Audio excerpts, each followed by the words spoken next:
All right. Today we're going to be going through how to actually start and run and operate your landscaping business. So today's video, we're going to go through some more complicated things and how to actually scale that business farther, how you can get more cash, more leads, more employees, and then get to more leaders in the business. But obviously, last video, we talked about how to actually start the business like solely. So last video, we talked about all the different ways you can approach it, right? You have different age groups, you have different people with different capitals. And we talked about door-to-door sales, we talked about buying a business. We talked about the three questions that I like to run through that are very important for starting a business: how, where, and how, why, and where. And then we also went through our four-step cycle on how to start and how to grow and maintain that business from the start. So hopefully you found that valuable. If you are actually new to running a business and you're thinking about getting started, or maybe you started really recently, I would highly recommend checking out that video and then come back to this video afterwards so you can kind of understand where we are at exactly. So also another thing I mentioned too in last video is that we have our free community. The link is literally going to be right below the video and in the comments. So you can check that out and then you can join in there. We have free templates. We have the community aspect of everything. We're going to be active in there so you can always chat with us and ask us questions. We have so many different free things you can use. It's ridiculous and it costs absolutely nothing to get in there. We don't even collect your information. So check it out. I think it'd be really helpful for anybody that is just in a business. So next we're going to look at the part two. So in the last video, we ended off here and we talked about how next video is going to cover scaling our exact cycle. So in this video, we're going to go through what I have as a four-step process, and a lot of businesses follow this model. And shout out to somebody like Mike Andes. Mike Andes has a cycle literally just like this, and it really helped me especially clear it up. So basically what we start off with is we start off with our cash. So cash is going to be what we have in the bank, what we have to spend and invest. And the reason you need this is so that you can get leads.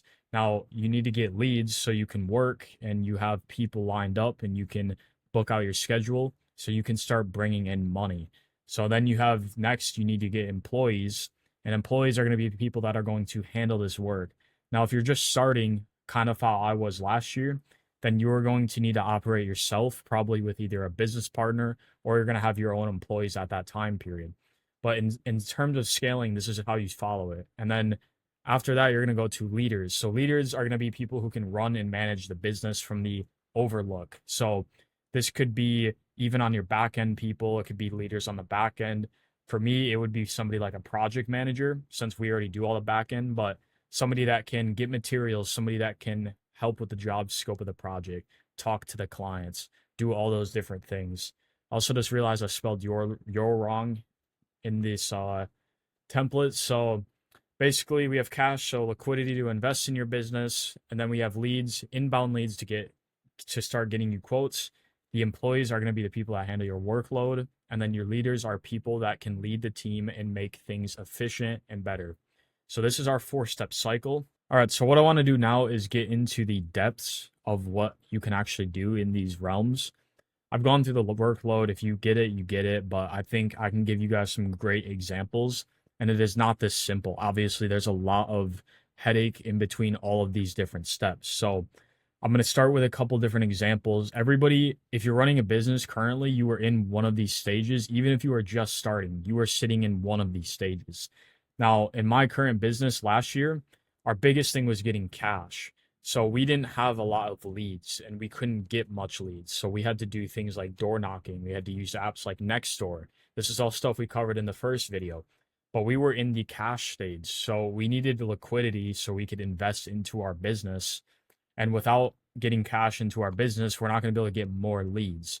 So once you have some cash in the business and you have some equipment, you have some of the things you need, then you can get things like leads. So next, leads are basically a client before it's a client, somebody that might inbound you, rings your phone, something like that. So we're going to spend some of this cash to help us get those leads. So whether you are going to run ads or you are going to make a website, making a website is pretty cheap. It costs maybe 300-ish a year. So if you check out my website video, I show you how to create that website, and you can do that also.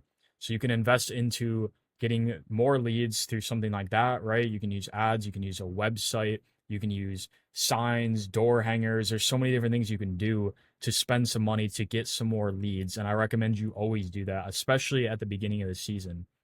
So then we're going to get into the employees. So now that you have more equipment, maybe you have your first vehicle and stuff, and now you have this workload, you need to get those employees so you can handle it. So at some point, you're going to have enough work and you're going to realize that your time is more important off the field.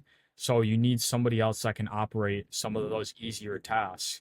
And that's why we need employees. So you're going to take some of that cash that you got off all those leads, which is your return on that investment, and you're going to start hiring and paying employees consistently. And then from there, now that you have all these employees, cool, but you are going to need leaders. So whether you have a business partner or you're going to have a foreman or a project manager, there's multiple ways to call it. That would be an example of a leader, somebody that can once again push people and they can lead the team to make things efficient and better for your business. Help keep that profit margin strong, help deal with problems on the job site, going to get more materials when you run out of materials, things like that. So you really need to follow this step, and it can get very complicated in between this. It's not going to be that simple to find employees. It's going to be very hard to get a leader if, you're not going to be the leader yourself. And it can be very hard to get those initial leads off the first bat. So that's kind of the steps that we're going to get into a little more in detail, and I'm going to give you some good representations. So, like I was saying, last year in my business, we were in the cash stage. We're just trying to get some more cash. We're trying to get some more leads. And so we had to put a lot of time and energy and money into those sections to grow the business. So we did come out profitable by the end of the year, but up front, we were very slim for the first couple months. So then that led us to employees. And these two stages right here were our first year. So this can be a big time period. And honestly, we probably should have gotten into this stage last year, but we chose not to, and we worked very hard. So now we are into the employee stage. So I'm gonna start with talking more in depth because this is where I'm at currently, and this is how I've currently been finding employees. So one of the big things I've been hearing a lot of is that you can use things like Indeed to push your business out there if you're legit, you have an LLC. If you aren't into that stage, you can post on things like Nextdoor. And also, I'm assuming, if you're not a legit business, then you might be a little younger.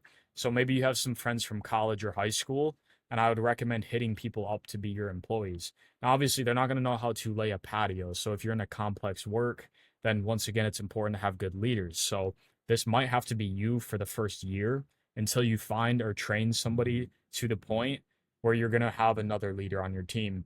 So for leaders, I picked my cousin. I also have another business partner named Gideon, which you can see right here in this image. Me and him work together on the business. We're 50-50 on all of it, and we have different roles in the business, but we picked my cousin out, and it just worked as a perfect scenario. He already liked working, and he already was into the trades niche, but he wasn't quite sure what he wanted to do. Just like us, he isn't going to college, so he's trying to just get out there and get an opportunity going for himself. So that's how we originally found our leader. And this is going to be somebody that we help lead other employees. So we're not always going to be able to find a game, top tier employees. So sometimes you're going to have to pick people that aren't as experienced, and that's when that project manager comes in handy. So finding a leader, once again, I would use the same type of strategy. I would look for somebody you can trust, and maybe for a while it might have to be you. And this season it's been majority of us, but we've landed on a great opportunity. And I think that is how this will work out for you also. Now, going back to the top, we're going to go back to the cash flow. So to get more cash flow, you need to hustle, you need to get into the working period.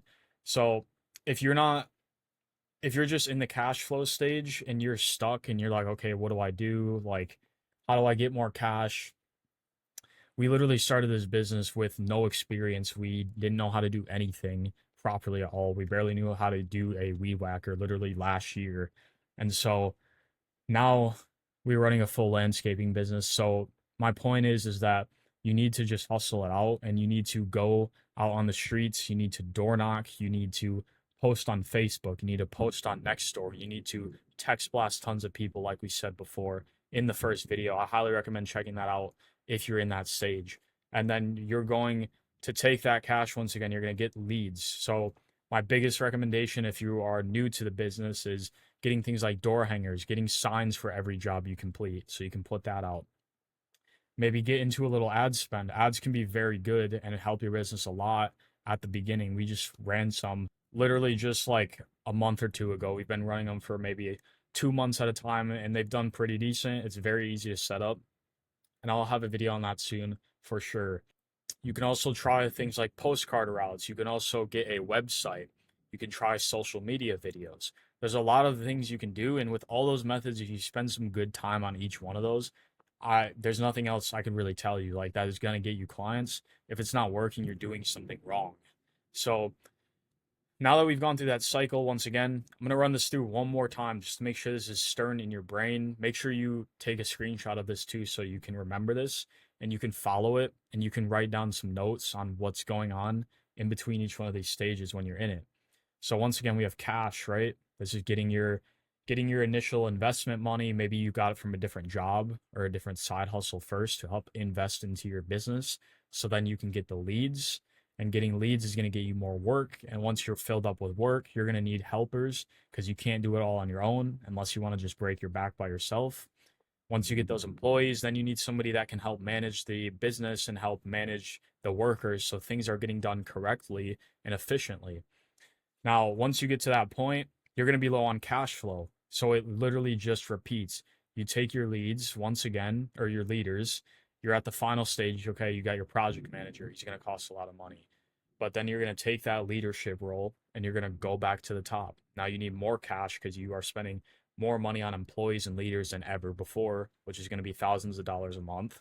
And then now you need more cash. So you're going to fill up the schedule once again, and you're going to keep getting that money from the profits and you're going to put it back into your leads, and that's going to help you get them more workload. Now, in between these two stages right here is when you can take a chill and you can be like, okay, like I'm making decent money.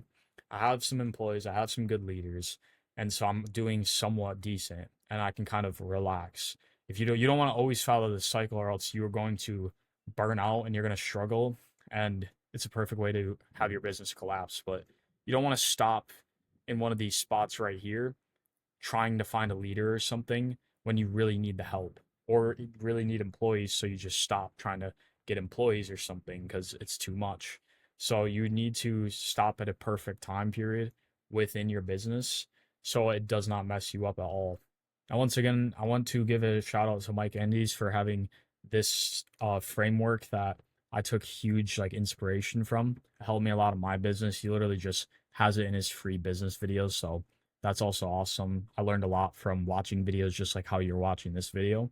And so I also recommend that you join the community down below. It's completely free. Once again, we don't collect any information. We don't make you pay any money. There's nothing like that at all. It's no free trial or anything. In there, we offer free templates. So if you've watched our other videos we have free website prompts that are good for SEO. So you can just copy and paste while building your website. We offer free accounting templates. So you have your budgeting and you have your expenses and your profits on point, which is super important. And we have so many other things like contracts, all these different things you can use to help your business get started. Plus, you're going to have that community to talk to and engage with. Plus, you're going to have me and also my partner to talk to, which we are in probably a farther stage than some of you guys if you're interested in starting a business. So ask anybody questions, be open. You can network with people in there. It's supposed to be a great place to grow the team. So once again, watch that first video if you haven't. We also have the video on websites. Google my business setups. We have so many videos out there. It's completely free. And I hope you don't waste that opportunity. I hope you are taking advantage of all that. And other than that, we will see you guys in the next video.